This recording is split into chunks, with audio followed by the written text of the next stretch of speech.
मेरे स्वामिनी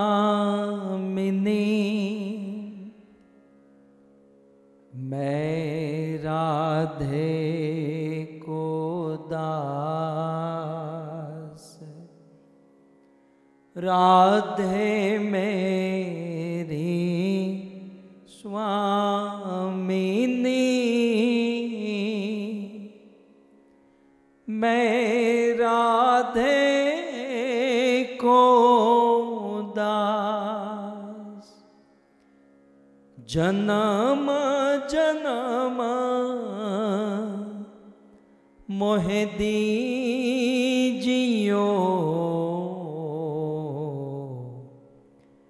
श्री वृंदावनवास,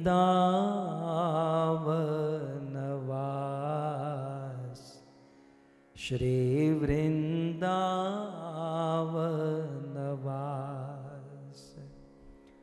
राधा तू बड़ भागिनी, कौन तपस्या कीन, तीनों लोक के नाथ है,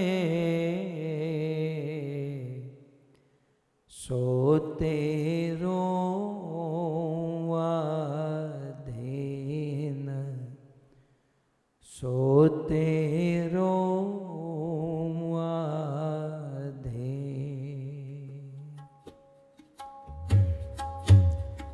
जय राधा माधव कुंज बिहारी, जय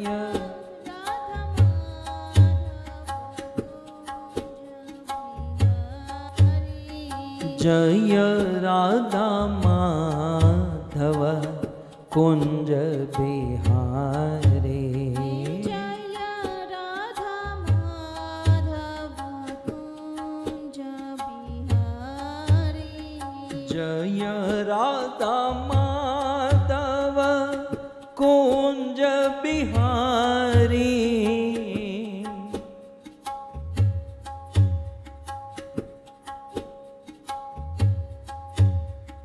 जय राधा माधव कुंज बिहारी,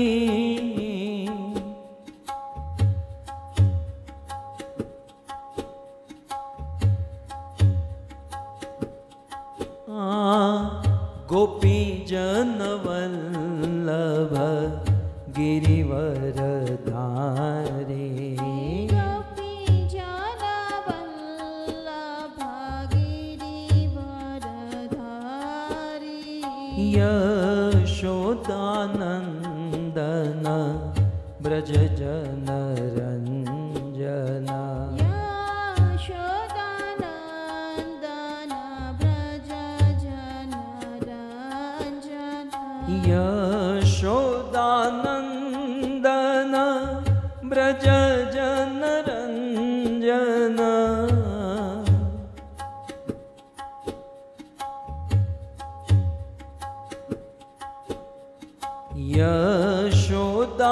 यशोदानंदन ब्रज जन रंजन।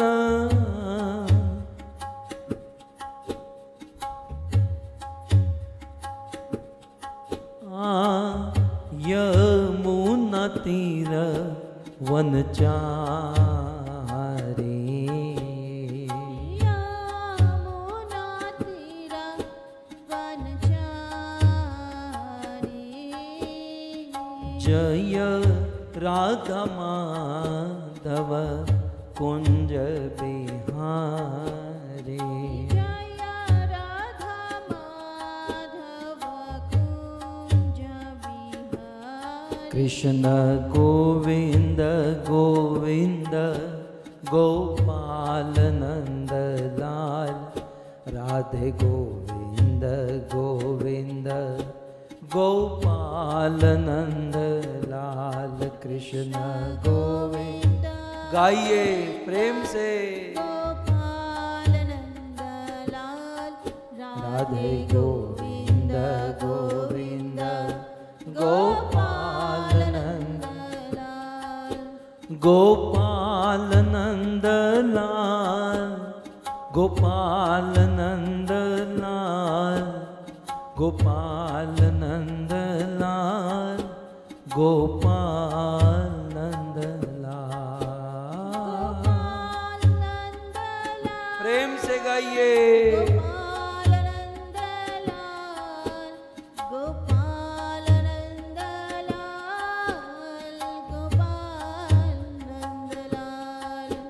गोपाल नंद लाल गोपाल नंद लाल गोपाल नंद लाल गोपाल नंद लाल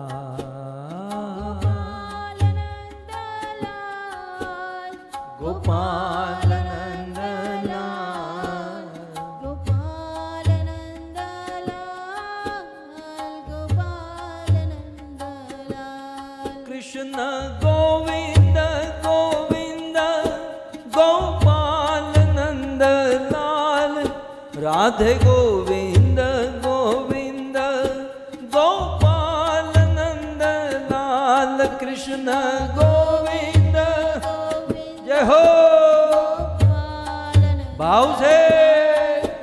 राधे गोविंद गोविंद गोपाल नंद लाल। कृष्ण गोविंद गोविंद गोपाल नंद लाल राधे गोविंद गोविंद गोपाल नंद लाल। कृष्ण गोविंद गोविंद गोपाल नंद लाल राधे गोविंद गोविंद गोपाल नंद लाल। हरे कृष्णा कृष्णा कृष्णा हरे हरे हरे राम राम राम हरे हरे हरे कृष्णा कृष्णा कृष्णा हरे हरे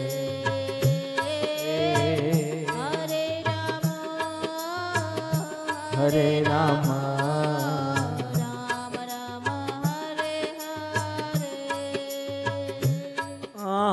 हरे कृष्णा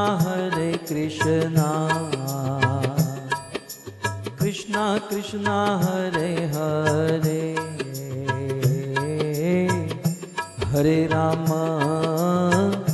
हरे राम राम राम हरे हरे।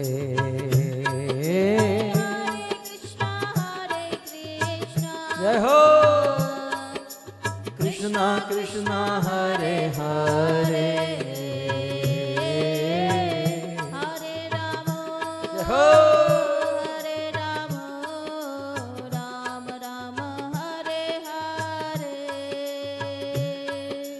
हरे कृष्णा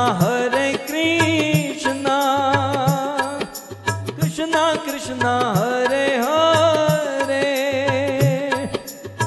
हरे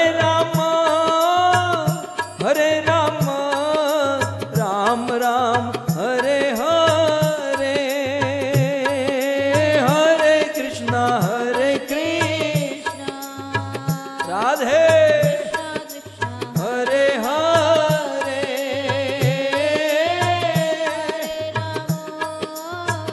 हरे राम राम राम हरे हरे। हाँ राधा गोविंद राधा गोविंद राधा गोविंद राधे। जय श्री राधा गोविंद।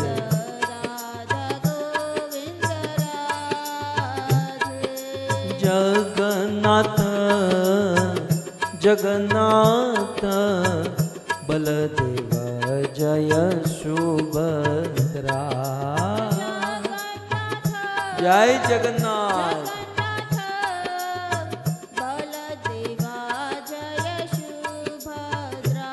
हाँ गौर निताय जय गौर निताय, गौर निताय जय गौर निताय। जय श्री गौर निताय।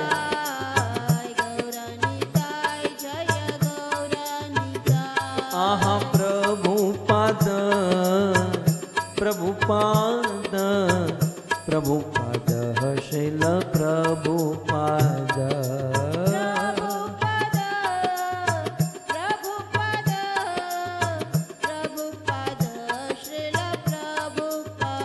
जय प्रभुपाद प्रभुपाद प्रभुपाद प्रभुपाद। जय जय प्रभु।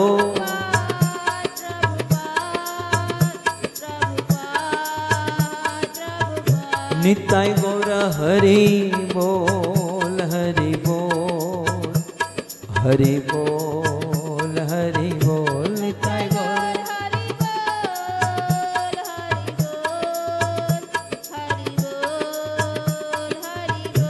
युग धर्म हरिनाम संकीर्तन की,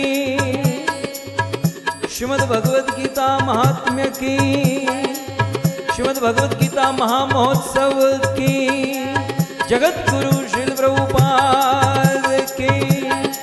निताय गौर प्रेमानंदे। यम ब्रह्मा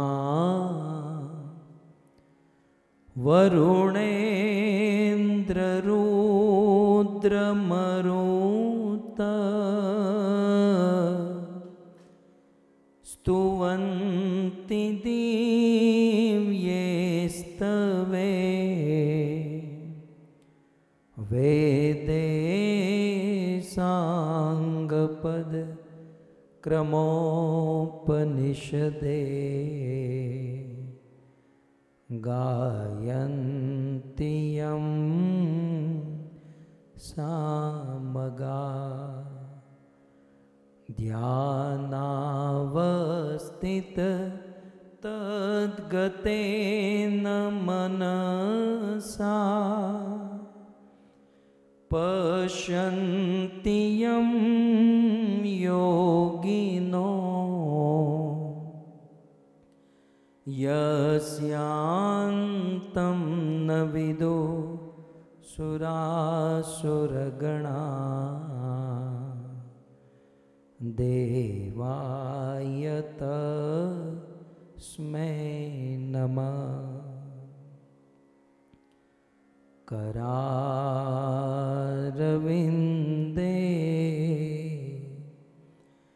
न पदारविन्दं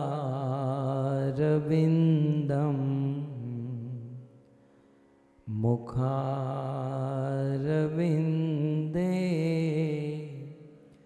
विनिवेशयन्तं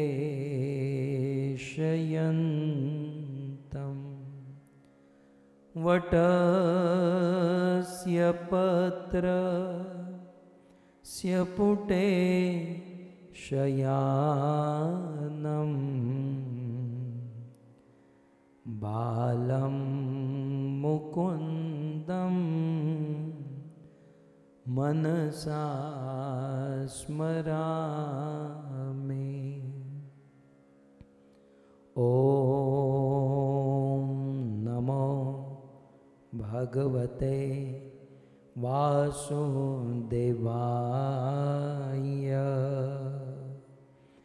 ॐ नमो भगवते वासुदेवाय।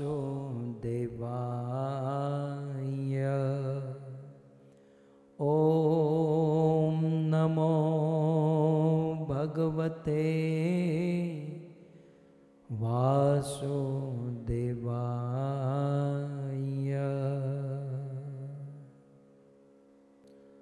जय जय श्री राधा रमण जय जय नवल किशोर, जय गोपी चित चोर प्रभु, जय जय माखन चोर, जय जय माखन चोर। श्री कृष्णचंद्र भगवान की, जगत गुरु श्रील प्रभुपाद की। उपस्थित भगवत कथा अनुरागी, पधारे हुए भक्त वृंद, इस सभा को परम सुशोभित करने वाले हमारे अंतर्राष्ट्रीय कृष्ण भावनामृत संघ इस्कॉन के वरिष्ठ भक्तगण, दूर दूर से, देश विदेश से, फेसबुक यूट्यूब आदि के माध्यम से बड़ी भारी मात्रा में इस कथा का श्रवण करने वाले समस्त श्रोतागण, आप सभी भक्तों का श्रीमद् भगवद गीता महात्म्य इस कथा के द्वितीय दिवस में पुनः एक बार हार्दिक स्वागत एवं आप सबके चरणों में हमारा प्रणाम। राधे श्याम। श्रीमद् भगवद गीता जो समस्त वेद पुराण उपनिषद शास्त्रों का सार है, भगवान शंकराचार्य ने कहा कि जैसे गाय का सार दूध होता है, वैसे सारे वेद पुराण उपनिषद यदि गाय के समान है, तो उस गाय रूपी, वेद रूपी गाय का दूध है श्रीमद् भगवद गीता। और जैसे गाय का दूध कोई ग्वाला निकालता है, वैसे समस्त वेद शास्त्र रूपी उस सार को निकालने वाले स्वयं भगवान कृष्ण है। और पार्थ वत्स सुधीर भोक्ता, और पार्थ अर्जुन बछड़ा है। जैसे बछड़े के माध्यम से मनुष्य को दूध मिलता है, वैसे अर्जुन रूपी वत्स बछड़े के माध्यम से भगवान श्री कृष्ण ने, इस गोप ने, इस ग्वाले ने पूरी दुनिया को भगवत गीता रूपी दूध का पान कराया। अब इस दूध को आप सीधा पिए, या इसका पनीर बनाकर खाइए, या इस दूध की खीर बनाकर खाइए, श्रीमद् भगवत गीता एक सार्वभौम ग्रंथ है। फिर उसे सेमिनार के द्वारा, कथा के द्वारा, प्रवचन के द्वारा, गीत के द्वारा अनेकों प्रकार से इसे ग्रहण किया जा सकता है, प्राप्त किया जा सकता है। पद्म पुराण से, जहाँ से हम सब गीता महात्म्य सुन रहे हैं, वहाँ पर तो वेदव्यास मुनि ने बहुत सुंदर निवेदन किया।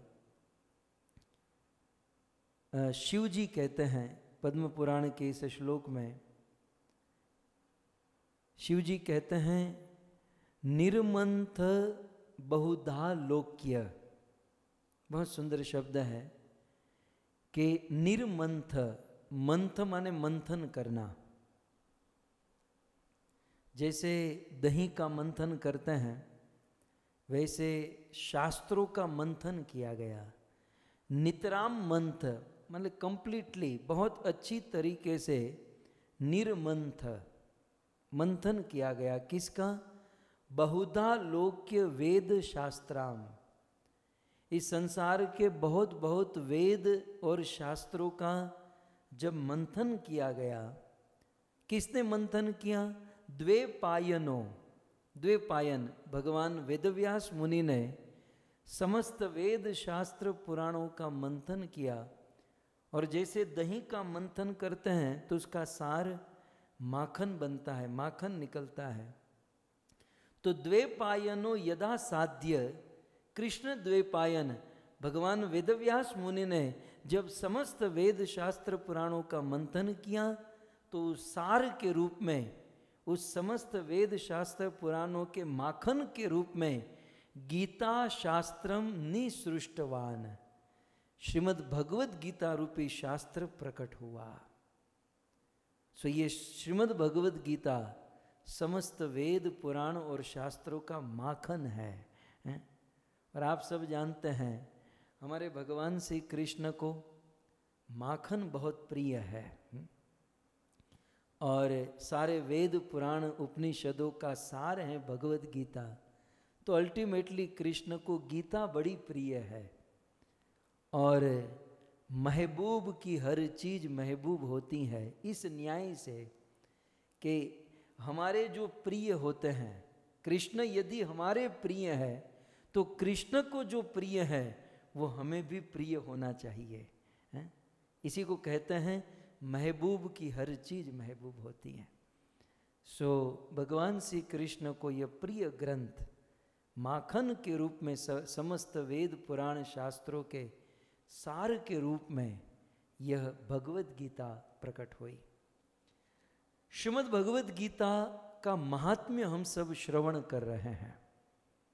तो आइए, गत सत्र में हमने सुना कि किस प्रकार से स्वयं भगवान विष्णु ने देवी लक्ष्मी जी को निवेदन किया।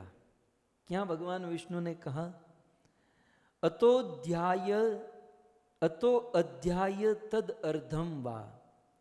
भगवान विष्णु लक्ष्मी जी से कहते हैं कि लक्ष्मी, यदि कोई श्रीमद् भगवद गीता के एक अध्याय का पाठ करे, जैसे कथा के शुरू में आप सब करते हैं ना, सो अतो अध्यायम, यदि कोई एक अध्याय का पाठ करे।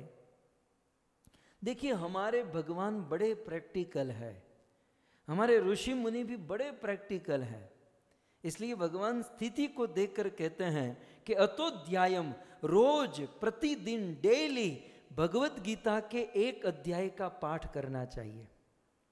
भक्तों, अब हमारे और आप में कोई अंतर है ही नहीं, हमारे और आपके बीच में कोई ज़्यादा दूरी नहीं है। इसलिए मुझे कहने में हर्ज नहीं होता कि चाहे हम कितना भी आगे बढ़ें, हम चाहे भागवत पढ़ लें, रामायण पढ़ लें, वेद पढ़ लें, परंतु भगवत गीता को पढ़ना कभी बंद नहीं करना चाहिए। यदि भगवत गीता पढ़ ली तो फिर से शुरू करना चाहिए। बारंबार जीवन का क्रम होना चाहिए कि जीवन भर तक हम रोज गीता का एक अध्याय पढ़ेंगे।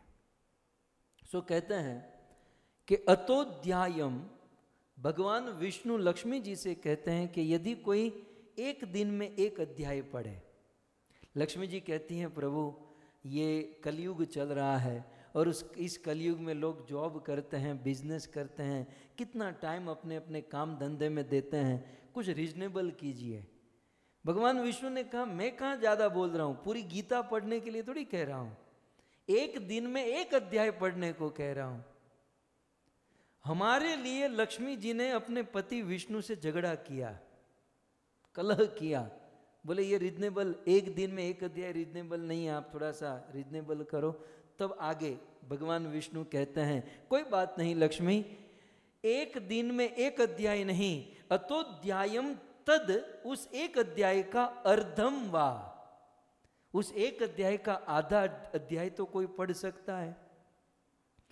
तब लक्ष्मी जी ने कहा कि आधा अध्याय भी प्रभु, आधे अध्याय में 15 मिनट निकल जाती हैं, ये आधे अध्याय का भी टाइम कलयुग के जीवों के पास, आप कलयुग में पैंट शर्ट पहन कर जाओ, काम धंधा करो तो खबर पड़े कि कितनी मेहनत करनी पड़ती है, तो ये भी प्रैक्टिकल नहीं है प्रभु, कुछ और रीजनेबल करो। तब आगे श्लोक को आगे बढ़ाते हुए, अतोध्यायम यम तद अर्धम वा, तब भगवान विष्णु ने कहा, कोई बात नहीं, एक अध्याय न पढ़ सके एक दिन में, या एक दिन में आधा अध्याय न पढ़ सके, कोई बात नहीं, श्लोकम, एक श्लोक तो पढ़ सकता है। तो एक दिन में कोई गीता का एक श्लोक पढ़ता है तो लक्ष्मी वो संसार को छोड़कर 84 लाख की योनि से मुक्त होकर मेरे धाम वैकुंठ को प्राप्त कर लेगा। लक्ष्मी जी ने कहा, प्रभु एक श्लोक भी बड़ा ज्यादा है, एक श्लोक में भी बेचारे कलयुग के लोग संस्कृत आए न आए, एक श्लोक में भी बड़ी मगजमारी होती है, और थोड़ा रिजनेबल करो। तब भगवान विष्णु कहते हैं कोई बात नहीं, श्लोकम, पूरा श्लोक पाठ न करे कोई बात नहीं, तत्अर्धम, उस एक श्लोक का आधा श्लोक एक दिन में, अब देखो कितना इजी कर दिया। प्रतिदिन डेली गीता का आधा श्लोक यदि कोई पाठ करे।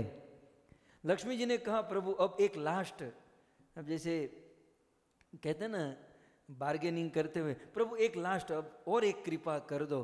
तब भगवान विष्णु कहते हैं एक श्लोक भी नहीं, आधा श्लोक भी नहीं, अर्धम तत् अर्धकम, आधे श्लोक का आधा भी यदि कोई एक दिन में पढ़ता है, जैसे धर्म क्षेत्रे कुरुक्षेत्रे एक लाइन, समवेता युत्सव मामका पांडवाशिव किम अकुर्वत संजय, तो ये 4 लाइन हुई। तो एक दिन में कोई केवल इतना पढ़े, धर्म क्षेत्रे कुरुक्षेत्रे, बस हो गया काम। फिर दूसरे दिन समवेता युयुत्सव, फिर तीसरे दिन मामका पांडवाशेव, फिर चौथे दिन किम कुरुवत संजय। तब आप लोग बड़े बुद्धिमान हो, आप लोग सोचोगे कि ये एक श्लोक 4 दिन में बोलना उससे अच्छा है कि एक ही दिन में ये 4 बोल दूं और फिर 4 दिन आराम करूं, तो ये नहीं चलेगा। यहां पर ऐसा कुछ नहीं लिखा है। सो कहते हैं कि एक अध्याय नहीं, आधा अध्याय भी नहीं, एक श्लोक नहीं, आधा नहीं, आधे के आधा श्लोक भी यदि कोई एक दिन में पाठ करता है, कैसे पाठ, तो दूसरी लाइन में कहते हैं अभ्यस्य, यदि उस आधे श्लोक का अभ्यास करता है तो लक्ष्मी अति सुमेधाय, मेरी दृष्टि से वो बड़ा बुद्धिमान है। दुनिया के लोग किसी को भी बुद्धिमान कहे, लेकिन ईश्वर की निगाह में वह व्यक्ति विशेष बुद्धिमान है जो भगवत गीता का पाठ, इवन आधे श्लोक का आधा भी यदि कोई पाठ करे तो भगवान की दृष्टि में वह बुद्धिमान है। और फल क्या मिलेगा? प्रतिदिन यदि कोई भगवत गीता का पाठ करे तो भगवान विष्णु कहते हैं कि वह व्यक्ति सुशर्म एव समुच्यते, वह व्यक्ति सुशर्मा के समान उनकी मुक्ति हो जाएगी, वह मेरे धाम वैकुंठ को प्राप्त कर जाएगा। यदि एक दिन में आधा श्लोक, आधे का आधा भी पाठ करे। जब इस प्रकार से भगवान ने कहा कि सुशर्मा के समान वह वैकुंठ को प्राप्त, उनकी मुक्ति हो जाएगी गीता को पढ़कर, तब लक्ष्मी जी तुरंत प्रश्न उठाती है। श्री उवाच, श्री माने लक्ष्मी जी, लक्ष्मी जी उवाच, लक्ष्मी जी कहती है सुशर्मा नाम को देव, हे देव, मतलब देव माने ये शॉर्ट फॉर्म है, पति देव, उसको थोड़ा शॉर्ट का जमाना चलता है ना आजकल, तो पति देव का केवल देव कर दिया। बोले हे पति देव, हे देव, सुशर्मा नाम को देव, ये सुशर्मा नाम किसका है और किम जातीय किमात्मक, ये सुशर्मा ब्राह्मण किस जाति का है, ये किसका पुत्र है, कुतश्च एव मुक्ति केन जायत हेतुना, इस सुशर्मा की मुक्ति कैसे हुई, किस प्रकार से ये गीता को पढ़कर वैकुंठ को प्राप्त हुआ, कृपया करके यह कथा आप हमें विस्तार से सुनाइए। जब लक्ष्मी जी ने यह पूछा तब श्री भगवान उवाच, भगवान विष्णु लक्ष्मी जी को कथा सुनाना प्रारंभ किए। अब देखिए कथा के अंदर कथा, उसके अंदर एक कथा, खो मत जाइएगा। तो अब कहते हैं भगवान उवाच, भगवान विष्णु कहते हैं सुशर्मा नाम दूर मेधा सीमा पापात्म नाम भूत जातो नात्म विदाम वंशे विप्राणाम क्रूर कर्मणाम विप्राणाम क्रूर कर्मणाम। भगवान विष्णु कहते हैं लक्ष्मी सुशर्मा नाम दुर्मेधा, मेधा माने बुद्धि, दूर माने बिगड़ी हुई। सुशर्मा नाम का एक ब्राह्मण था और वह खोटी बुद्धि का था, बिगड़ी हुई बुद्धि का था। और सीमा पापात्म नाम भूत, और ये सुशर्मा, ये जो व्यक्ति था, पाप की सीमा पार कर चुका था। कहते हैं सुशर्मा नाम दुर्मेधा, ये दुर्बुद्धि वाला, ये बिगड़ी हुई खराब बुद्धि वाला सुशर्मा व्यक्ति सीमा पापात्म नाम भूत, पाप की सारी सीमा क्रॉस कर चुका था। अर्थात दुनिया में जितने भी पाप होते हैं, सारे पापों को ये लांघ चुका था, सारे पाप ये कर चुका था। यद्यपि जातो अनात्म विद्वाम वंशे, यद्यपि इसका जन्म ब्राह्मण वंश में हुआ था, लेकिन भगवान विष्णु कहते हैं ब्राह्मणों में भी दो प्रकार के ब्राह्मण होते हैं। एक तो शम दम तप शौच शांति ऊर्ज एवच ज्ञान विज्ञान आस्तिक्य ब्रह्म कर्म स्वभाव जम। एक तो बिल्कुल चुस्त अपने जीवन में ये सारे नियमों का पालन करते हैं, और ब्रह्म जानाति ब्राह्मण, मुझे जानने वाले, मुझे समझने वाले। लेकिन दूसरे प्रकार के ब्राह्मण कैसे होते हैं, यहाँ पर भगवान विष्णु कहते हैं जातो, जातो माने इसका जन्म कहाँ पर हुआ था, अनात्म विदाम, माने आत्मा को नहीं जानने वाले या शास्त्रों को नहीं जानने वाले विप्राणाम वंशे, ब्राह्मणों के वंश में इनका जन्म हुआ था। तो ये दूसरे प्रकार के जो ब्राह्मण है ना, वो नाम के ब्राह्मण, ऐसा भगवान विष्णु कहते हैं। केवल नाम के ब्राह्मण, क्यों? क्योंकि वे शास्त्र नहीं जानते, वे आत्म तत्व को नहीं जानते, वे भगवान को नहीं जानते, इसलिए नाम के ब्राह्मण। और ऐसे ब्राह्मण कुल में इस सुशर्मा का जन्म हुआ था।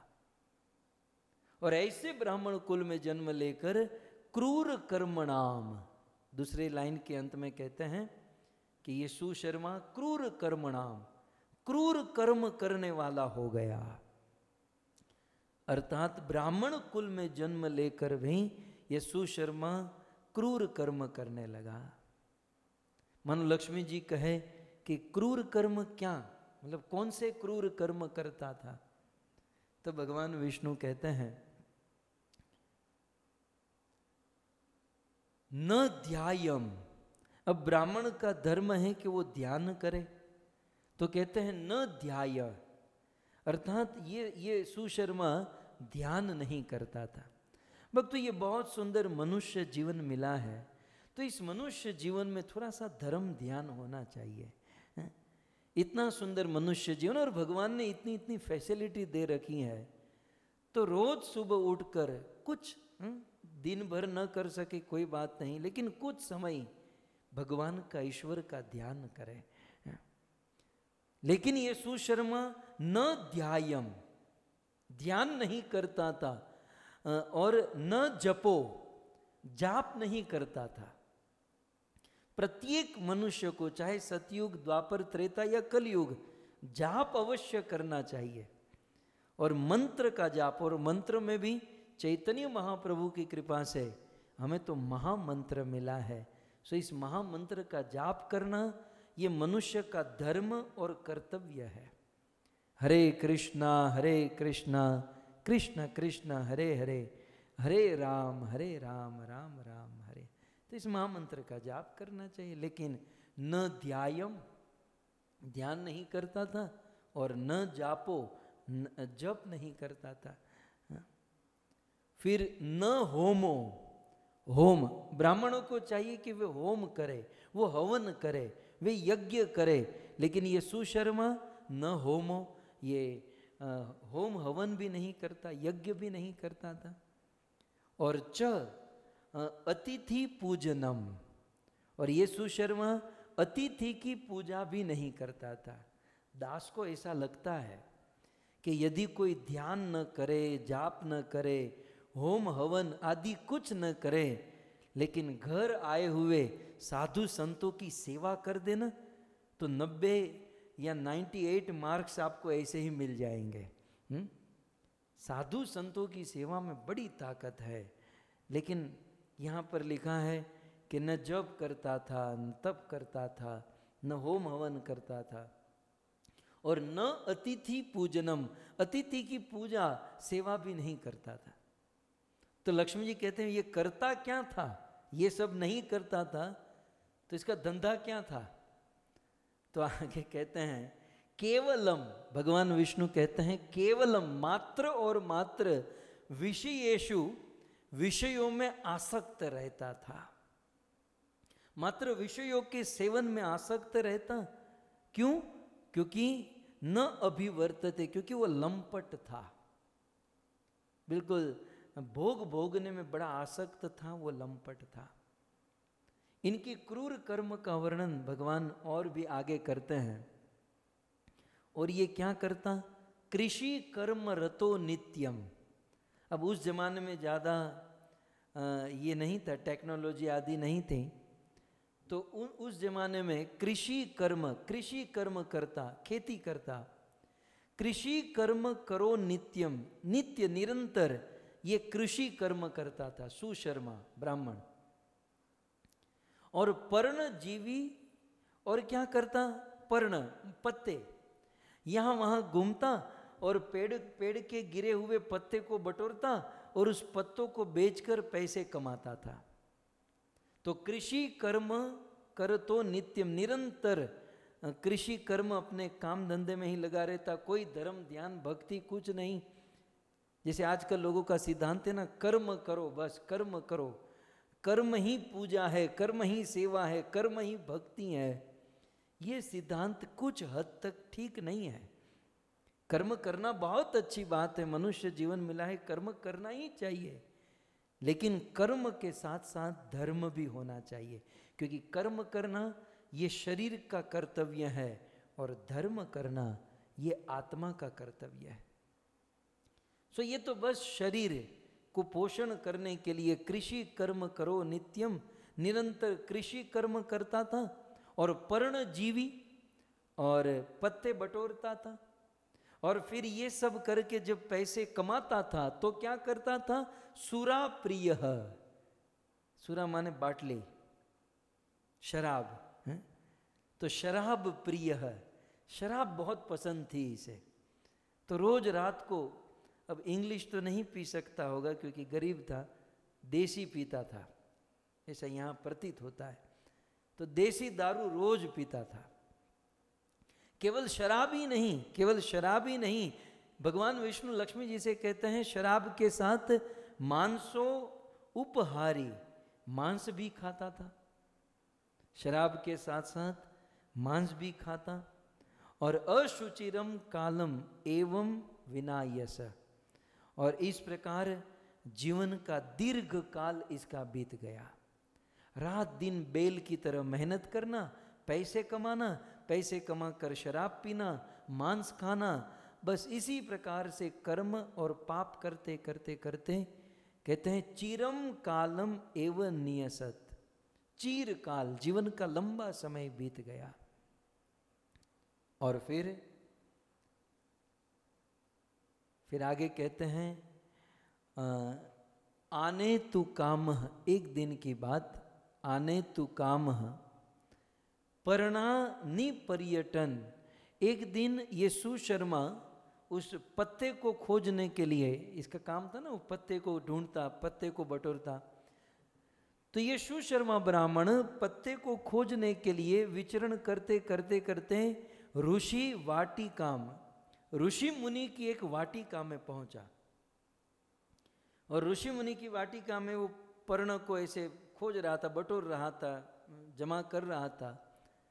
ततः सतत्र दृष्टो भूत काल सर्पेण मुड्ढधि, और उसी समय वह पत्ते बटोर रहा था, तब तक एक काल सर्प, एक काला सर्प आया और सुशर्मा ब्राह्मण को डंक मारा, और उसी जगह पर सुशर्मा ब्राह्मण की मृत्यु हो गई। खत्म, पूर्व जीवन लीला समाप्त। अब कब हमारी भी जीवन लीला ऐसे ही समाप्त हो जाएगी। सुबह उठे, काम धंधे में गए, शाम को घर आए, खाना खाए, टीवी देखे, सो गए, फिर सुबह उठे, काम धंधे, बस खाने पीने और भोग भोगते भोगते भोगते एक ना एक दिन जीवन खत्म हो जाएगा। थोड़ा कुछ सत्कर्म धर्म भजन यदि किया होता तो जीवन धन्य हो जाता। लेकिन भगवान विष्णु कहते हैं कि देवी, ये काल जो है ना, सबके मस्तक पर सवार होता है। काल किसी को नहीं छोड़ता। हम सब लोग काल के मुख में हैं। और आश्चर्य ये है कि काल कब किसको मारेगा इसका कोई भरोसा नहीं है। और इसीलिए तो हमारे संतों ने हमें बड़ा उजागर किया, हमें बहुत बार बार हम सबको समझाने का प्रयास किया। हमारे संत कहते हैं, जिंदगी एक किराए का घर है, एक ना एक दिन बदलना पड़ेगा, एक ना एक दिन बदलना पड़ेगा। मौत जब तुझको आवाज देगी, है मौत जब तुझको आवाज देगी, घर से बाहर निकलना पड़ेगा, घर से बाहर निकलना पड़ेगा। ये जिंदगी क्या है? ये संसार, ये जिंदगी, ये दुनिया एक भाड़े का मकान है, किराए का घर है। जैसे 11-12 महीने समाप्त होते हैं और घर छोड़ना होता है, वैसे जैसे ही हमारी आयुष्य समाप्त होती है, हमें ये जीवन, ये शरीर त्यागना होता है। फिर चाहे हम कितनी भी मेहनत करें, कितना भी बटोरे, कितना भी एकत्रित करें, कुछ लोगों को गुमान होता है कि नहीं, हमारे पास धन है, संपत्ति है, हम और ज्यादा जी जाएंगे, हम और ज्यादा जी जाएंगे। तब हमारे संतों ने कहा, मौत का बजा जिस दीन डंका, फूंक दी पल भर में लंका, कर गई मौत रावण का बाका, वैसे तुझको भी जाना पड़ेगा, वैसे तुझको भी जाना पड़ेगा। क्योंकि जिंदगी एक किराए का घर है, एक ना एक दिन बदलना पड़ेगा। ये जवानी 2 दिन का सपना, ढूंढ ले तू जल्द राम अपना। आजकल क्या है ना, लोगों को जवानी के ऊपर बड़ा गुमान होता है, लेकिन कहते हैं ये जवानी 2 दिन का सपना, ढूंढ ले तू गुरु अपना।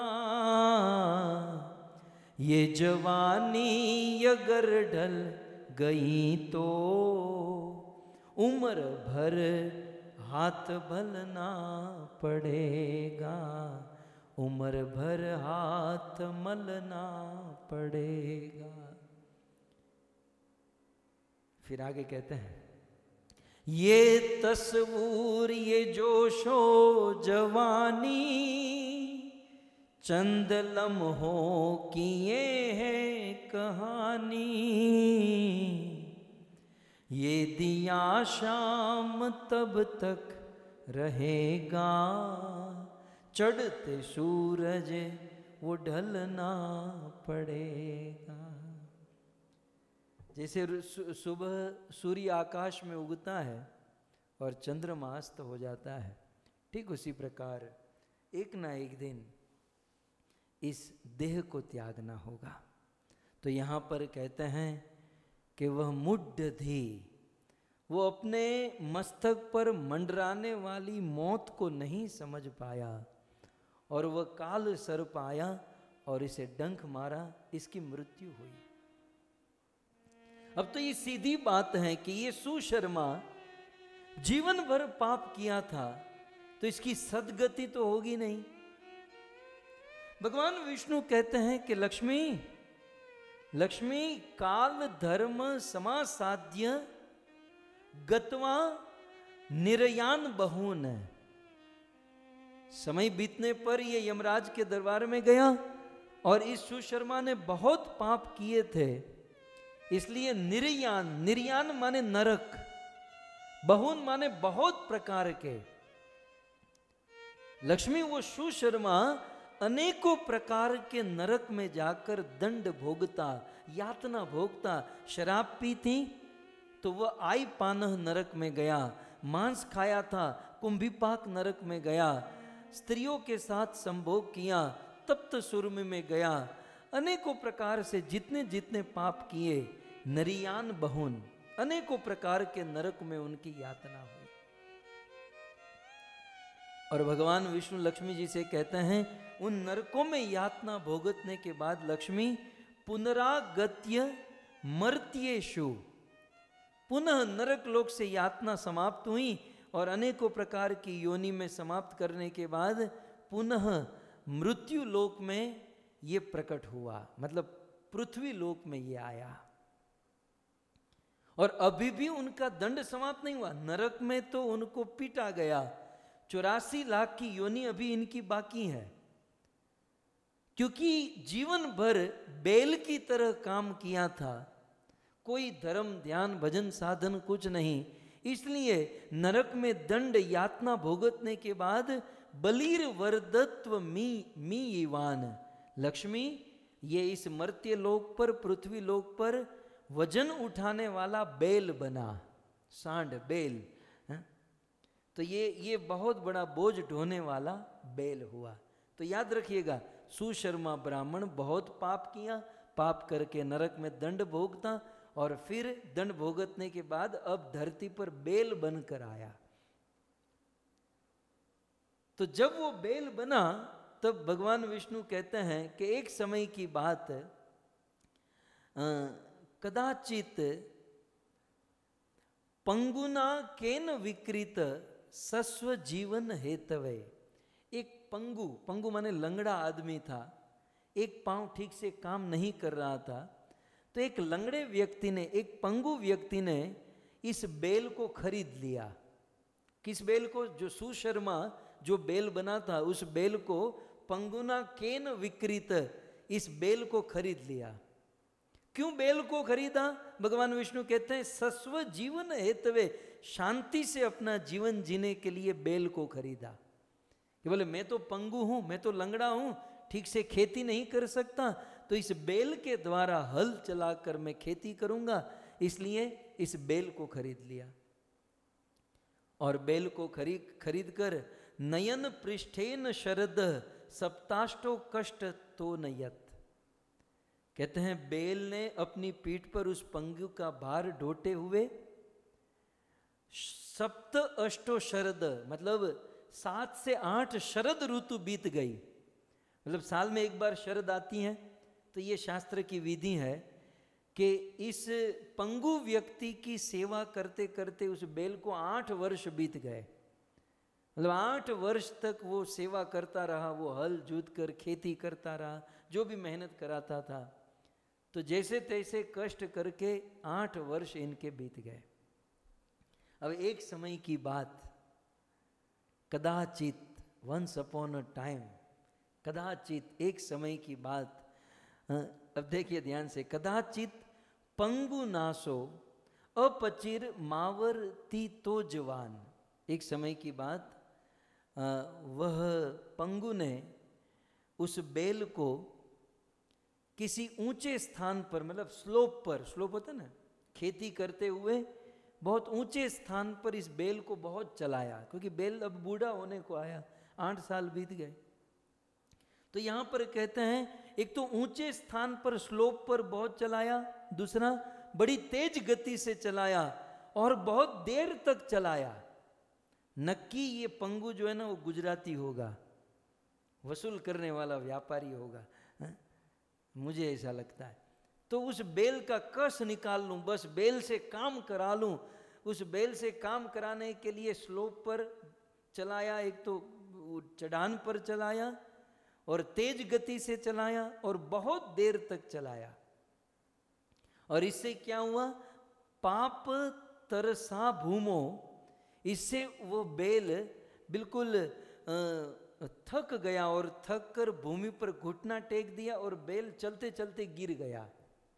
पपात तरसा भूमो मूर्छा च प्रतिपेदिवान, और मूर्छित होकर उस खेत में ही वह बेल गिर गया। जब मूर्छित होकर वह बेल गिरा तब विष्णु भगवान कहते हैं कि लक्ष्मी, जब बेल गिरा तो विकलांग व्यक्ति वो हल के ऊपर से उतर कर नीचे बेल के पास आया। विकलांगो विवृताक्ष, उसने जब देखा तो फैण संस्तति मुद्विरन, उस बेल के मुख से फैन निकल चुके थे और न जीवित। उस विकलांग ने सोचा ये जीवित नहीं है, और न मृत्युम वा, ये मरा हुआ भी नहीं है। इस प्रकार से विकलांग देख रहा था ये मर गया है कि जीवित है, उसे समझ में नहीं आ रहा था। तब तक कौतुकाष्टु लोके स्मित, इस प्रकार से जब बेल गिरा हुआ और ये पंगु आदमी जब उसको चेक कर रहा था तो वहां पर कौतुक हुआ और आजू बाजू के सारे लोग वहां पर एकत्रित हो गए। तो जन समागमे, अनेकों लोग वहां पर, होता है ना, वैसे कोई खड़ा नहीं रहता, लेकिन जब एक्सीडेंट होता है, जब झगड़ा होता है तो बहुत बड़ा झुंड का झुंड वहां पर उपस्थित हो जाता है। तो ये बेल बेचारा मरण अवस्था में था, मर ही रहा था। उस समय वहां पर अनेकों लोग एकत्रित हो गए और एकत्रित होकर उस बेल का कल्याण करने के लिए श्रेय सेत सुकृति कश्चित, एक व्यक्ति आगे आया। अब झुंड में कोई अच्छा तो होता ही है ना, तो एक सुकृतिवान पुण्यवान व्यक्ति आगे आया और आगे आकर उच्चारण किया कि मैंने मेरे जीवन में जितने भी पुण्य किए हैं, मैं सारे पुण्य इस बेल को देता हूं और ये बेल जीवित हो जाए, ये बेल खड़ा हो जाए। सब लोग अपना अपना पुण्य देने, जब ये पुण्य देने लगा तो दूसरा भी आ गया, तीसरा भी आगे आया, तो सब लोग अपना अपना पुण्य इस बेल को देने लगे। भगवान विष्णु आगे कहते हैं, कर्माणि स्वा अनुस्मृत्य तद अन्येच केचन, एक के बाद एक। अब तो झुंड में किसी ने पुण्य किए नहीं किए, लेकिन अब तो सब लोग कहने लगे कि मैं मेरा पुण्य देता हूँ, मैं मेरा पुण्य देता हूँ, मैं मेरा दान धर्म इस बेल को देता हूँ ताकि ये बेल जीवित हो जाए। अब मजे की बात यह है कि उसी समय उस मार्ग से एक गणिका, एक वेश्या, एक नृत्यांगना वहां से जा रही थी। अब नृत्यांगना का तो कौन सा क्या पुण्य क्या सुकृति, लेकिन नृत्यांगना ने ये जब दृश्य देखा तो वो भी झुंड में आ गई। भगवान विष्णु कहते हैं कि लक्ष्मी, गणिका का पितृ स्थान लोक यात्रानुवर्तिनी, वो गणिका वो वेश्या इस झुंड में आ गई और वो सब कुछ देख रही थी। और उस गणिका ने देखा कि सब लोग अपना अपना पुण्य दे रहे हैं, तो गणिका का स्वभाव भगवान कहते हैं लोक यात्रानुवर्तिनी। ये गणिका जो है ना, लोक यात्रानुवर्तिनी माने लोगों की देखा देखी में बड़ी एक्सपर्ट थी। आजकल दुनिया में लोग मर रहे हैं ये देखा देखी के कारण। बंदा बहुत सुख से जी सकता है, आराम से अपना जीवन बिता सकता है, लेकिन प्रॉब्लम कहाँ है? देखा देखी। उसने इतने की गाड़ी ली तो मुझे इतने की चाहिए, उसने ये किया तो मुझे ये चाहिए। लोग देखा देखी में मर रहे हैं। और ये नृत्यांगना, ये गणिका लोक यात्रानुवर्तिनी, ये दूसरों की देखा देखी करने वाली थी। अब इसके पास तो कोई पुण्य क्या, अब गणिका के पास क्या पुण्य, वो तो पापों की मूर्तिमान स्वरूप है। लेकिन लोग जब अपना अपना पुण्य दे रहे थे तो हे लक्ष्मी, भगवान विष्णु कहते हैं लक्ष्मी, अज्ञात निज पुण्यासा किंचित दुस्त सृष्टवत्य भूत। उसने अपने पुण्य के बारे में पता नहीं था गणिका को, लेकिन गणिका ने भी लोगों की देखा देखी में कह दिया कि मैंने मेरे जीवन में जो पुण्य किया है वो मैं इस बेल को अर्पण करती हूँ। और जैसे ही गणिका ने ये स्टेटमेंट दिया, ये बोली, वो बेल मर गया, वो बेल का सांस छूट गया। और उसी समय यमराज के दूत आए और उस बेल को मतलब आत्मा को निकालकर यमराज के दरबार में लेकर गए। अब यमराज के यमपुरी में जब वो लेकर गए, भगवान विष्णु लक्ष्मी जी से कहते हैं कि यमराज जी ने देखा कि यद्यपि तो ये बैल है और पूर्व में सुशर्मा था और इसने बहुत पाप किया है, लेकिन यमराज जी ने कहा कि गणिका दत्त पुण्य, आप श्लोक देखिए, गणिका दत्त पुण्य, गणिका ने अपना पुण्य इसको दिया है, तो पुण्यवान इति मोचित, गणिका के पुण्य के कारण ये बंदा पुण्यवान हो चुका है। यद्यपि इस बैल के बाद गधा, गधा के बाद घोड़ा, घोड़ा के बाद कुत्ता, बिल्ली, ये 84 के चक्र में चढ़ा हुआ है, लेकिन इस बैल को किसी गणिका ने अपना पुण्य दिया है और उस पुण्य से ये पुण्यवान हो चुका है। इसलिए यमराज जी ने डिसीजन लिया कि अब ये 84 लाख योनि में चक्र में जाने के लिए ये ठीक नहीं है, इसलिए गणिका दत्त पुण्य येन पुण्य इति मोचित, पुण्यवान इति मोचित, गणिका के पुण्य से पुण्यवान हुआ और यमराज जी ने इसे मोचित, मोचित माने मुक्त कर दिया। यमराज जी ने कहा कि अब ये कोई पशु पक्षी नहीं बनेगा, अब ये मनुष्य बनेगा।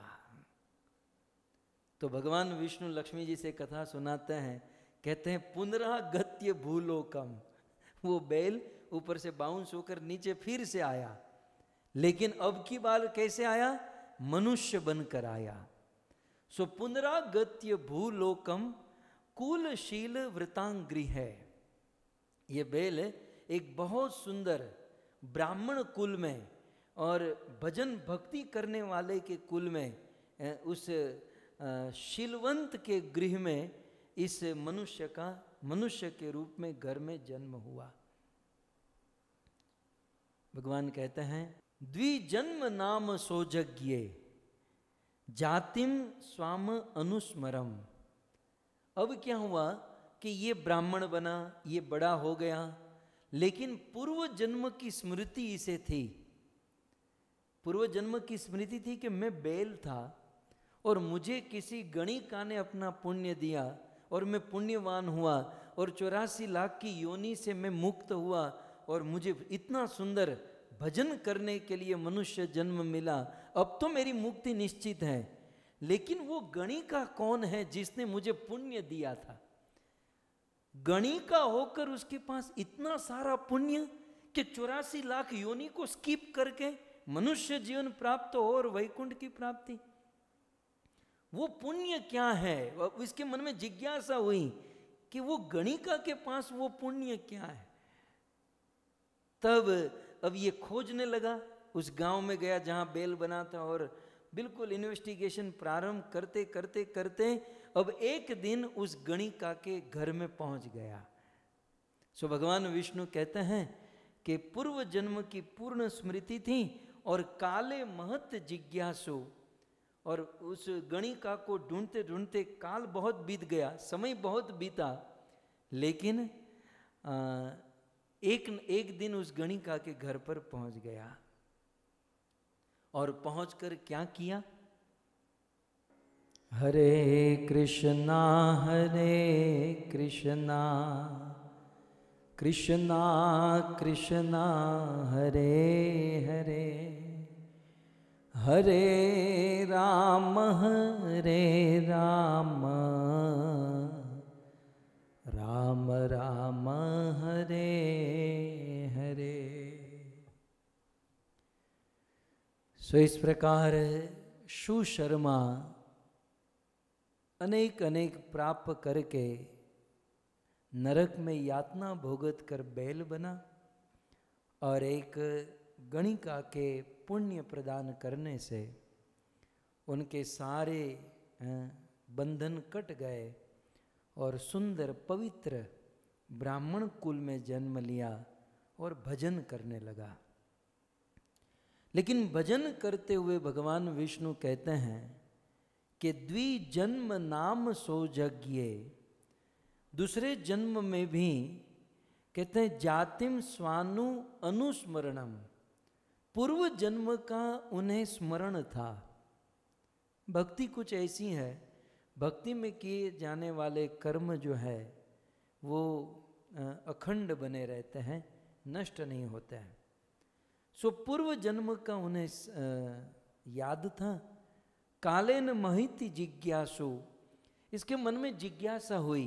श्रेय स्वज्ञान ओदनम, अपना कल्याण करने की इच्छा हुई कि मेरा कल्याण करूं, मैं जानूं कि ये कैसे हुआ। और इसलिए बहुत मेहनत परिश्रम करके वह एक दिन उस गणिका के घर पर पहुंच गया। भगवान विष्णु लक्ष्मी जी से कहते हैं कि लक्ष्मी उपेत्य गणिका, गणिका के पास उपेत्य पहुंच गया। और पहुंचकर गणिका को कहा कि आपने मुझे पहचाना? गणिका ने कहा मैंने पहली बार तुझे देखा है। बोले आप कौन? बोले मैं वो बैल। बोले कौन सा बैल? ये तो बहुत वर्ष बीत गए थे।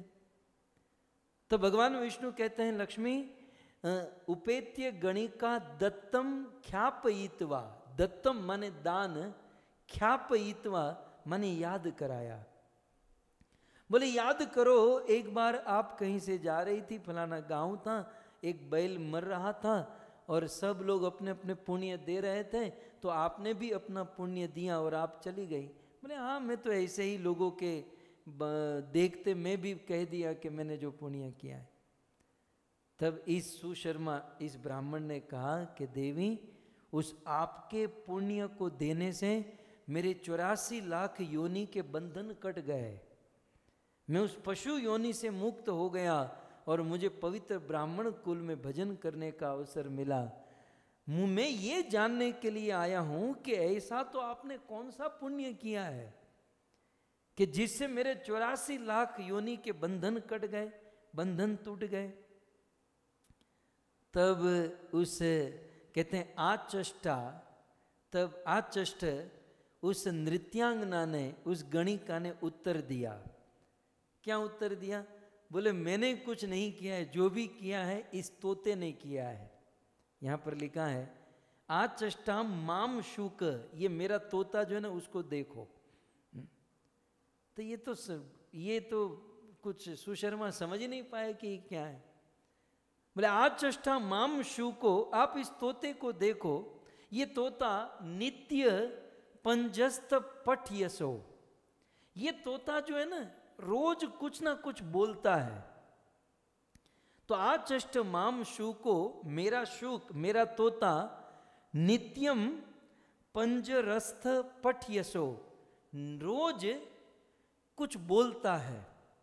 ये गणिका कहते हैं कि ये तोता क्या बोलता है ये मैं नहीं जानती हूं, लेकिन ये बोलता है तो बहुत मधुर लगता है, और वो जो बोलता है तो मैं भी उनके साथ साथ कभी बोलती हूं। तब इस सुशर्मा ने कहा कि अच्छा, और फिर ये तोता जो बोलता है मैं भी उसे सुनती हूँ और बोलती हूँ। और उस दिन जब आप बैल के रूप में थे तो मैंने यही कहा कि वो जो तोता बोलता है और मैं जो, वैसे तो मैंने कोई पाप नहीं, पुण्य नहीं किए, लेकिन तोता कुछ अच्छा बोलता है, बढ़िया बोलता है। तोता जो बोलता है और मैं उसे सुनती हूँ और मैं बोलती हूँ, और उसमें यदि कोई पुण्य है तो ये पुण्य इसे प्राप्त हो जाए। तो ये तोता जो बोलता है ना, ये पुण्य मैंने आपको प्रदान किया है। अच्छा, तोते में इतना सारा पुण्य। अब ये दोनों आए उस तोता पिंजरे में बंद था। ये भगवान विष्णु कहते हैं। अब आगे लक्ष्मी जी से कहते हैं कि तेन पूताम तरात्माहम पुण्य पर्य कल्पणम। इस तोते ने जो भी उच्चारण किया है, गणिका कहती हैं इस तोते ने जो भी उच्चारण किया है, उसके उच्चारण को सुनकर मुझे ऐसा एहसास होता है कि मेरा अंतःकरण, मेरा हृदय पवित्र हो चुका है, और उसी का पुण्य मैंने आपको दान किया है। जब ऐसा सुनकर तब कहा मुझे उस तोते को दिखाओ, मुझे उस तोते को देखना है, उसे पूछना है। तो दोनों उस तोते के पास गए और इस सुशर्मा ने कहा कि भाई आप तो कमाल के हो, आपके कारण ये गणिका सारे पापों से मुक्त हो गई। गणिका छोड़ो, गणिका ने मुझे पुण्य दिया तो मैं 84 के बंधन से मुक्त हो गया। तोते महाराज आप बोलते क्या हो? अब तोता तो अपनी लैंग्वेज में बोलता है। तोते ने कहा देखो मैं क्या बोलता हूँ ये जानना चाहते? बोले हाँ। बोले हम ये जानना चाहते हैं आप बोलते क्या? बोले मैं रोज कुछ बोलता हूँ। बोले क्या? तो उस तोते ने कहा कि मैं कल शाम को 8 बजे बताऊंगा कि मैं क्या बोलता हूँ और क्या बोलने से ये घर पवित्र हो रहा है। ये वेश्या जैसी वेश्या भी पवित्र हो गई और उसके पुण्य प्रताप से तुम्हारे 84 लाख के बंधन छूट गए।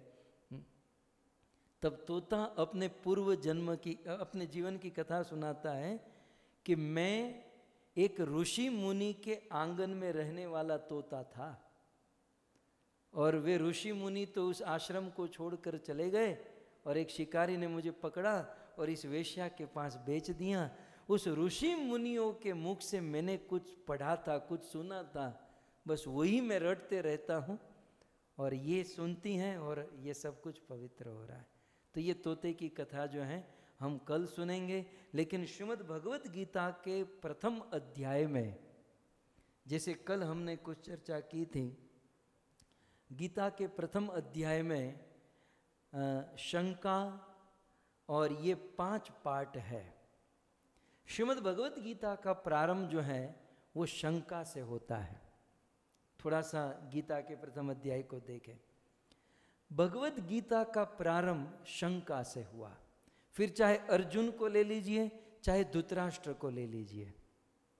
धृतराष्ट्र को शंका हुई कि कौरव और पांडवों का युद्ध हो रहा है, इस कौरव और पांडवों का युद्ध जो हो रहा है वो ठीक हो रहा है एक। और दूसरी शंका, कहीं मेरे बेटे दुर्योधन, कहीं मेरे बेटे कौरव हार तो नहीं जाएंगे। दुर्योधन को शंका हुई, धृतराष्ट्र को शंका हुई। और उसी के साथ एट ए टाइम उसी समय अर्जुन को शंका हुई। अर्जुन को क्या शंका हुई? श्रीमद् भगवद गीता के प्रथम अध्याय में वर्णन कि अर्जुन को ये शंका हुई कि ये युद्ध हम जो कर रहे हैं ये क्या ठीक है? इस युद्ध को करने से कितने लोग मारे जाएंगे, कितनी स्त्रियां विधवा हो जाएगी, बच्चे अनाथ हो जाएंगे। तब युद्ध करना नहीं करना ये शंका अर्जुन को हुई। और अर्जुन ने शंका की तो कृष्ण ने भगवत गीता का प्रारंभ किया। धृतराष्ट्र ने शंका की तो वहां महल में बैठकर संजय ने भगवत गीता का प्रारंभ किया। दोनों ने गीता सुनी और दोनों के वहां भगवत गीता का प्रारंभ शंका से हुआ। लेकिन भक्तों रिजल्ट यदि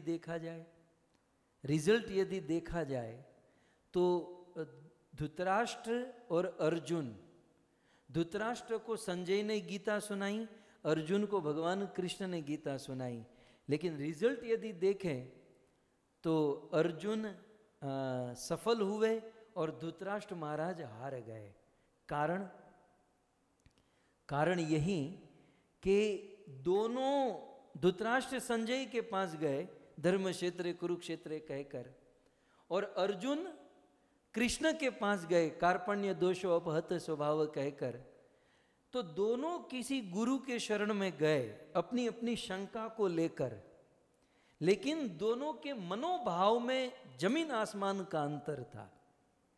एक बात समझ लीजिए, गुरु के पास जाकर भी उद्धार हो ही जाएगा ये निश्चित नहीं है, क्योंकि ये दोनों गुरु के पास गए, दोनों ने गीता सुनी, लेकिन अर्जुन सफल हुए, धृतराष्ट्र सफल नहीं हुए, क्योंकि दोनों के मनोभाव में जमीन आसमान का अंतर था।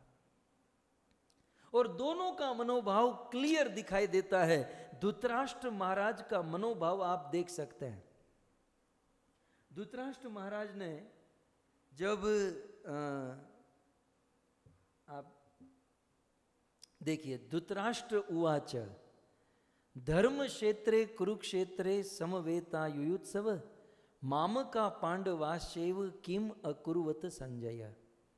धृतराष्ट्र महाराज के द्वारा बोला गया ये श्लोक है इस श्लोक में धृतराष्ट्र जी कहते हैं कि धर्म क्षेत्र कुरुक्षेत्र की इस भूमि में युद्ध करने की इच्छा से एकत्रित हुए मेरे और पांडु के पुत्रों ने क्या किया। सो धृतराष्ट्र महाराज संजय की शरणों में हैं, लेकिन उनके मनोभावना में क्या है, एक तो भय है, एक तो डर है, भय है। और भय के साथ साथ धृतराष्ट्र महाराज में कौन सी कमी है? धृतराष्ट्र महाराज में आसक्ति है अपने पुत्रों के प्रति। अब देखिए यहां पर ये शब्द आप देख सकते हैं, धृतराष्ट्र जी ने कहा मामका पांडवाश्चैव। क्या पूछा कि हे संजय, मामका माने मेरे और पांडवा माने पांडु के, मेरे और पांडु के पुत्र ने क्या किया। यहां पर धृतराष्ट्र का मनोभाव क्लियर हो रहा है कि धृतराष्ट्र अपने बेटे को अपना मानते हैं और पांडु राजा के पुत्र को पराया मानते हैं। यद्यपि देखा जाए तो पांडु राजा धृतराष्ट्र के भाई है। पांडु राजा की मृत्यु हो चुकी है, तो पांडु की मृत्यु के बाद उनके पुत्र को अपने पुत्र से अधिक प्रेम करना चाहिए। यद्यपि धृतराष्ट्र राजा है तो पांडु राजा का राज्य भोगत रहे हैं। सो पांडु राजा का राज्य भोगत रहे हैं, सब कुछ राजा पांडु का है, लेकिन उनके पुत्र को अपना नहीं मानते, उनको पराया मानते हैं और दुर्योधन आदि को अपना मानते हैं। सो धृतराष्ट्र महाराज में भी शंका थी और वे भी संजय के पास गए, जिज्ञासा भी किए और गीता भी सुने, लेकिन इनका मनोभाव भय था और इनके मन में आसक्ति थी अपने पुत्र के प्रति, अपने राज्य के प्रति। अब देखिए क्या फर्क क्या है, मैं आपको दिखाऊं। एक शब्द को आप पकड़िएगा, धृतराष्ट्र का एक ही श्लोक है लेकिन एक श्लोक में सब समझ में आ जाता है। वो क्या कहते हैं, किम अकुर्वत। ये शब्द बड़ा महत्वपूर्ण है, किम अकुर्वत। धृतराष्ट्र महाराज जब किसी गुरु के शरण में आए तो उनको ये नहीं कहना चाहिए किम अकुर्वत, क्या किया। इनको कहना चाहिए किम कुरु, मुझे ये बताओ गुरुजी मैं क्या करूं। दो चीज होती है। गीता धृतराष्ट्र ने भी सुनी, अर्जुन ने भी सुनी, लेकिन अर्जुन ने क्या कहा, कार्पण्य दोषोपहत स्वभाव पृच्छामि त्वाम धर्म सम्मूढ़ चेता यत श्रेयस्य निश्चितम ब्रूहि। कृष्ण आप बोलो, बताओ मैं क्या करूं। तो अर्जुन ने यह कहा कि मुझे क्या करना है, कृष्ण ये बताइए। और धृतराष्ट्र महाराज ने यह कहा कि किम कुरुवत, क्या हुआ। ये जमीन आसमान का अंतर है। दोनों की शुरुआत शंका से हुई, दोनों ने गीता सुनी, लेकिन गीता सुनते हुए इनका मनोभाव था जस्ट हमें नॉलेज लेना है, जस्ट हमें बस केवल देखना है कि क्या है क्या नहीं, नॉलेज लेना, ये धृतराष्ट्र। लेकिन अर्जुन का मनोभाव क्या था, है? कि मैं आपके शरण में हूं, कृष्ण मैं आपको शरणागत हूं। धृतराष्ट्र महाराज का मनोभाव, उनको भय था और उनको आसक्ति थी, लेकिन अर्जुन कृष्ण के शरण में आए तो मनोभाव क्या था, एक और मात्र एक शरणागति थी। जब भी हम गुरु के पास जाए, गीता भागवत आदि समझने के लिए जाए, तो शरणागत होकर जाए। शरणागति से गीता भागवत आदि सुनेंगे तो अर्जुन की तरह सफल होंगे, और धृतराष्ट्र महाराज की तरह आसक्ति को लेकर, भय को लेकर और जस्ट किम अकुर्वत, संजय मुझे बताओ किम कुर्वत, क्या चल रहा है, क्या हो रहा है, बस केवल इस भावना से हम किसी गुरु के पास जाएंगे, शास्त्र ग्रंथ आदि पढ़े सुनेंगे, तो उसमें कोई फर्क नहीं पड़ेगा, जीवन का कोई परिवर्तन नहीं होगा। इसलिए हमें अर्जुन की तरह बनना है, नहीं कि धृतराष्ट्र महाराज की तरह। सो अर्जुन शरणागति के भाव से भगवान कृष्ण के शरणों में आए। सो श्रीमद् भगवद गीता में यदि प्रथम अध्याय को बांटा जाए तो श्रीमद् भगवद गीता के 5 टुकड़े हम कर सकते हैं प्रथम अध्याय के। गीता के प्रथम अध्याय में 5 वस्तु है। प्रथम धृतराष्ट्र और दुर्योधन। मैं आपको श्लोक क्रमांक के साथ बताऊंगा कि भगवत गीता के प्रथम अध्याय में जितने श्लोक हैं, कहाँ से लेकर कितने श्लोक में क्या क्या वर्णन है। सबसे पहले धृतराष्ट्र और दुर्योधन का परिचय, इनका मनोभाव का वर्णन इस प्रथम अध्याय में हुआ है। गीता के इस प्रथम अध्याय में अशुभ और शुभ लक्षण का वर्णन हुआ है। फिर तीसरा अनिश्चितता, चौथा भ्रम और पांचवा नया मोड़। अब हम इसे देखें तो धृतराष्ट्र और दुर्योधन ये भगवत गीता के प्रथम अध्याय का प्रथम टॉपिक है। श्लोक क्रमांक 1 से लेकर 12 तक धृतराष्ट्र और दुर्योधन का मनोभाव, धृतराष्ट्र और दुर्योधन का परिचय प्राप्त होता है। तो ये श्लोक गीता के प्रथम अध्याय के प्रथम श्लोक से लेकर 12 श्लोक तक, यदि आपको सार समझना है, इसकी महिमा समझनी है, तो इतना समझ लीजिए कि ये दोनों, धृतराष्ट्र और दुर्योधन दोनों, पांडवों के राज्य को हड़पना चाहते थे।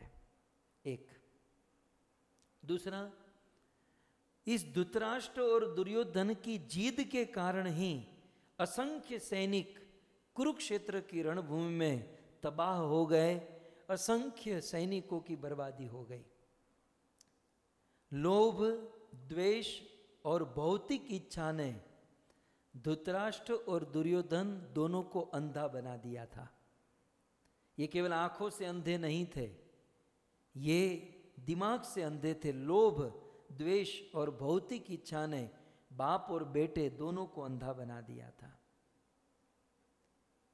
देखिए, इस 1 से लेकर 12 श्लोक का सार ये है कि यहां से प्रतीत होता है कि मैं और मेरा, धृतराष्ट्र की भावना है मैं धृतराष्ट्र और मेरा, माम का पांडवा सेव, माम का माने दुर्योधन मेरा, हस्तिनापुर मेरा, मैं और मेरे की जो भावना है, और मैं और मेरे की भावना लेकर यदि हमारा लक्ष्य स्वार्थ और केवल आत्म उन्नति है, तो निश्चित हमारे जीवन में चिंता, कुंठा और निराशा उत्पन्न होगी और अवश्य होगी।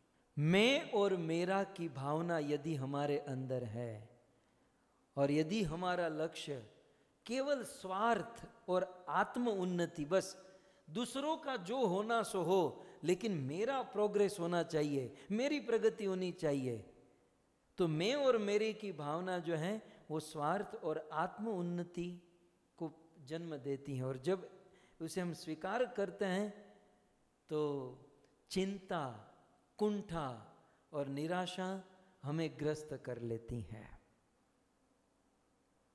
और दूसरा, यहाँ पर वर्णन इस अध्याय में हमें ये प्राप्त, 1 श्लोक से लेकर 12वें श्लोक तक हमें ये जानने मिलता है कि भौतिक रूप से बंधा हुआ व्यक्ति अपने कर्मों के दुष्परिणामों के प्रति अंधा हो जाता है। फिर से मैं आपको कहूँ, भौतिक आसक्ति में, भौतिक भोग विलास में बंधा हुआ व्यक्ति अपने किए हुए कर्मों के जो बुरे परिणाम है, बुरा रिजल्ट है, उसके प्रति अंधा हो जाता है, धृतराष्ट्र और दुर्योधन की तरह।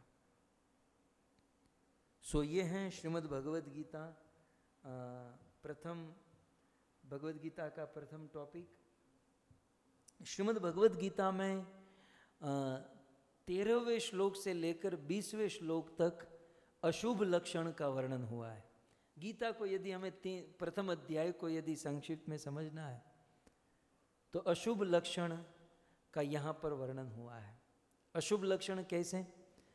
गीता में इन श्लोकों में वर्णन है कि दुर्योधन बहुत अपनी डींगे हाँक रहा था, दुर्योधन अपनी बहुत बड़ाई कर रहा था, हमारे पास इतने योद्धा हैं, हमारे पास ये है वो है। सो दुर्योधन ये दंभपूर्ण वचन बोल रहा था, परंतु युद्ध के आरंभ से ही अशुभ लक्षण दिख रहे थे दुर्योधन के लिए। तो 13वें श्लोक से लेकर 20वें श्लोक तक दुर्योधन के लिए क्या अशुभ लक्षण थे, इसका वर्णन हुआ है। यहाँ पर जब शंख बजा तो किस प्रकार से शंखों की ध्वनि, ऐसा वर्णन है कि दुर्योधन आदि कौरवों ने जब शंख बजाए तो उनके शंख की ध्वनि से वातावरण गुंजायमान हो गया। लेकिन यहाँ पर पांचजन्य ऋषिकेश, जब भगवान कृष्ण ने पांचजन्य बजाया, अर्जुन भीम आदि ने जब शंख बजाया, तब कौरवों की सेना के सैनिकों के हृदय विदीर्ण हो गए, ऐसा वर्णन गीता में है। भगवान के शंख को सुनकर कौरवों की सेना के सैनिकों के हृदय विदीर्ण हो गए। ये संस्कृत साहित्य के शब्द है, हमारी लोकल भाषा में कहे हृदय विदीर्ण माने हार्ट अटैक, दिल का दोहरा हार्ट अटैक, समझते हैं ना, जो 3 आते हैं तो बंदा मर जाता है। तो पहला हार्ट अटैक तो कृष्ण के शंख ने ही दे दिया था, केवल 2 बाकी थे। तो ये अशुभ लक्षण था दुर्योधन के लिए। यहाँ पर श्रील प्रभुपाद जी ने एक बहुत सुंदर सीख हमें प्रदान की, उसे लेकर हम आगे बढ़ें। श्रील प्रभुपाद जी इस संदर्भ में कहते हैं, पवित्रता तथा धर्म का पक्ष लेने वाले, ये सूत्र है भक्तों, जीवन में उतार दीजिएगा। ये श्रीमद् भगवद गीता के 13वें श्लोक से लेकर ये प्रथम अध्याय में यहाँ से हमें सीख मिलती है कि पवित्रता तथा धर्म का पक्ष लेने वाले सदैव विजयी होते हैं, भले ही सांसारिक दृष्टि से सभी पासे उनके विरुद्ध क्यों न पड़ रहे हो। कितनी सुंदर बात। पवित्रता तथा धर्म का पक्ष लेने वाले सदैव विजयी होते। मैं थोड़ा जोड़ दूं, मेरे प्रभुपाद के साथ मैं थोड़ा जोड़ दूं। पवित्रता तथा धर्म का पक्ष लेने वाले वो विजयी होंगे फ्यूचर में। मुझे तो ऐसा नहीं लगता, मुझे तो ऐसा लगता है कि जिसने पवित्रता और धर्म का पक्ष लिया वो जीत गया, फिर उसको रिजल्ट देखने की जरूरत नहीं है। पवित्रता का पक्ष ले लेना या धर्म का पक्ष ले लेना, ये जीत है। अर्जुन ने कृष्ण का पक्ष लिया, अर्जुन जीत गया। फिर युद्ध हो, युद्ध में कौन मरे कौन जिए ये बात की बात है। अर्जुन ने कृष्ण को चुना, अर्जुन जीत गया। पवित्रता तथा धर्म का पक्ष लेने वाले जीते हुए माने जाते हैं, या भविष्य में वही विजयी होंगे। फिर भले उनके भौतिक दृष्टि से पासे, बहुत सुंदर ये समझने लायक स्टेटमेंट है प्रभुपाद का, कि भले सांसारिक दृष्टि से सभी पासे विरुद्ध पड़े। अब हम देखते हैं पांडवों के सारे पासे विरुद्ध पड़े, है ना। पांडव धृतक्रीड़ा में हार गए, पांडवों को कितना कितना, पांडवों के सारे पासे विरुद्ध हुए। ठीक उसी प्रकार हमारे जीवन में भी प्रायः भक्तों के जीवन में भौतिक सुख सुविधा में सदैव बेचारे हारते रहते हैं। भक्तों के जीवन में लगभग सारे पासे विरुद्ध पड़ते हैं। इसका अर्थ ये नहीं है कि भक्त हार जाएंगे। पवित्रता और धर्म का पक्ष लेने वाले विजयी होंगे। और मेरा एक पॉइंट यहाँ पर यह है कि पवित्रता और धर्म का पक्ष लेने वाले विजयी होंगे नहीं, विजयी हो चुके हैं। केवल ध्वजा फरकाना बाकी है, बाकी धर्म का पक्ष लिया तो वो विजयी है। और फिर इस 13वें श्लोक से लेकर 20वें श्लोक में जहाँ अशुभ लक्षण का वर्णन है, तो यहाँ पर और एक सिद्धांत हमें समझ लेना चाहिए, और वो है अच्छाई के मार्ग पर चलने वाला व्यक्ति कभी भी बुराई से पराजित नहीं होगा। इसलिए भगवद गीता के इस प्रथम अध्याय के इस यहाँ से हमें ये प्राप्त होता है कि अच्छाई के मार्ग पर चलने वाला व्यक्ति कभी बुराई से पराजित नहीं होता। सो इस प्रकार से श्रीमद् भगवद गीता के प्रथम अध्याय में कुछ मोटा मोटी इस प्रकार का वर्णन किया गया है। शेष भगवद गीता के लिए प्रथम अध्याय के लिए कल का एक दिन बाकी है। सो कल के दिन में गीता महात्म्य के कुछ श्लोक और गीता के प्रथम अध्याय के कुछ बातें हम सब सुनेंगे और जीवन को धन्य करेंगे। आप सभी भक्तों ने बड़े भाव से, प्रेम से इस कथा का श्रवण किया। आप सभी भक्तों का धन्यवाद। इसी प्रकार से बने रहिए, कथा सुनिए, अपने जीवन को धन्य कीजिए। श्रीमद् भगवद गीता मैराथन महामहोत्सव की श्री कृष्णचंद्र भगवान की, जगत गुरु श्री प्रभुपाद की, निताय गौर प्रेमानंद। जय जय श्री राधे, जय जय श्री राधे, जय जय श्री राधे।